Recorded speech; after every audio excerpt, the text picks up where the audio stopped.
골프에서 어떤 명언 중에서 그 그린 주위로 갈수록 로프트를 큰 걸 잡으라는 얘기를 많이 하거든요. 그게 무슨 얘기냐면은 퍼터가 제일 실패율이 없다는 거예요. 저희가 칩샷 같은 경우 그린 주에서 하다가 뒷땅 탑볼이 많이 나가지고 뭐 안 올라가거나 뭐 많이 가거나 하는데 퍼터로 하게 되면 그래도 그린이 올라가거든요. 그런 식으로 채가 서 있는 걸 잡는 게 훨씬 더 실패율이 적다는 얘기예요. 안녕하십니까, 스프링힐스 헤드프로 김한주라고 합니다.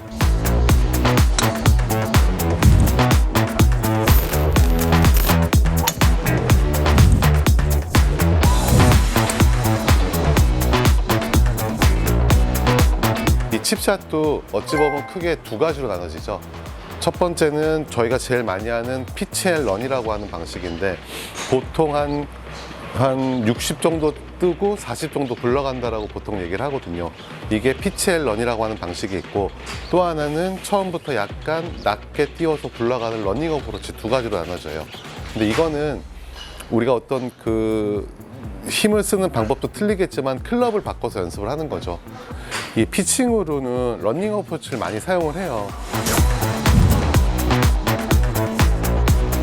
이 피칭이라고 하는 채는 방금 했던 56도보다 훨씬 서 있거든요. 56도 웨지는 주로 이제 샌드로 통하는데, 이 피칭 웨지는 보통 45도에서 뭐 회사들마다 틀리지만 그 정도 선에서 왔다 갔다 하거든요. 그러니까 생각보다 많이 서 있어요. 그러니까 이 러닝 어프로치 같은 경우도 우리가 언제 사용을 하냐면은, 보통 그 골프에서 어떤 명언 중에서 그 그린 주위로 갈수록 로프트를 큰 걸 잡으라는 얘기를 많이 하거든요. 그게 무슨 얘기냐면은 퍼터가 제일 실패율이 없다는 거예요. 저희가 칩샷 같은 경우 그린 주에서 하다가 뒷땅 탑볼이 많이 나가지고 뭐 안 올라가거나 뭐 많이 가거나 하는데, 퍼터로 하게 되면 그래도 그린이 올라가거든요. 그런 식으로 채가 서 있는 걸 잡는 게 훨씬 더 실패율이 적다는 얘기예요.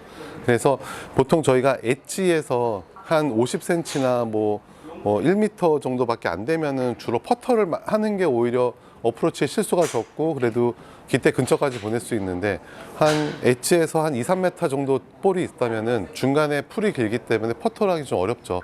그럴 때는 띄우는 어프로치도 되게 좋지만은 피칭을 갖고서 러닝 어프로치 하는 것도 되게 편해요. 근데 러닝 어프로치 같은 경우는 보통 20m 내에서 많이 사용을 하죠. 3, 40m 정도 되면은 볼이 얼마큼 굴러가는지 내가 체크하기 힘들거든요. 근데 1, 20은 보통 우리가 퍼터도 10m, 20m를 많이 하기 때문에 그런 감각이 있습니다. 그래서 이 피칭으로 러닝 어프로치 할 때는 똑같이 볼의 위치만 오른발 안쪽에 두고, 그 다음에 똑같이 핸드퍼스를 하죠. 여기서 이 느낌은 어떤 느낌을 주냐면은 퍼팅이라고 생각하고 치는 거예요. 만약에 10m 정도 어프로치다 그러면 15m 퍼팅을 한다는 생각으로 그 퍼팅의 크기로 해서 그대로 지나가죠.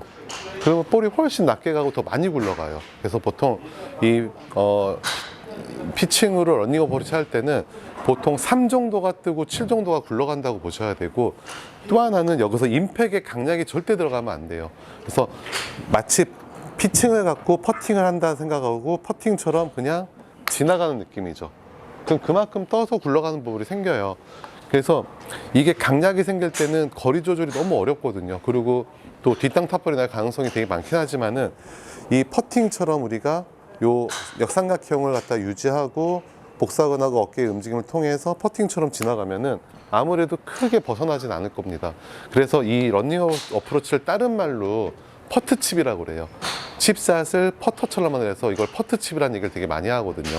그래서 이 러닝 어프로치도 물론 처음에는 접했을 때 거리감이 많이 안 나오지만은, 이걸 계속 연습을 하다 보면은 1, 20은 러닝으로 했을 때는 프로들 같은 경우는 붙이기보다는 좀 는다는 의미로 많이 하거든요. 그러니까 좀 롱퍼스를 한다는 느낌에서 러닝 어프로치를 많이 사용을 해요.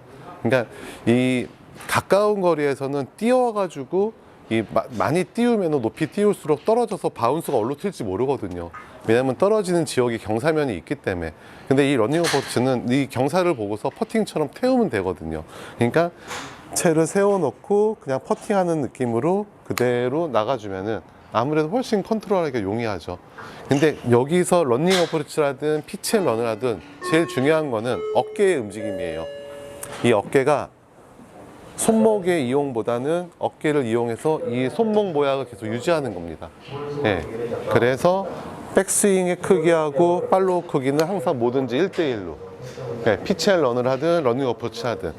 대신 이걸 하다 보면 사람들이 오른손목이 어쩔 수 없이 써지기 때문에 저희가 이제 레슨 할 때 약간 한시 방향으로 뿌리자고 얘기를 많이 하거든요. 그 얘기는 뭐냐면은 한시 방향으로 내가 뿌려도 어깨가 돌기 때문에 다시 정면으로 나가게 돼요. 그러니까 손목을 빨리 접어서 이 인사이드 투 인으로 나오는 현상을 좀 막기 위해서 약간 한시 방향으로 밀자고 하거든요. 그럼 손목도 많이 사용을 덜 하게 될 것이고, 또 하나는 오른쪽 옆구리가 그대로 들어가는 현상이 생겨서 방향이 훨씬 더 용이해집니다. 그래서 항상 이 어프로치 할 때는 가장 중요한 거는 어깨의 움직임으로 인사이드 아웃으로 해서 클럽 헤드가 그대로 몸의 움직임에 따라서 나갈 수 있도록, 요거를 좀 많이 연습하시면 되겠습니다.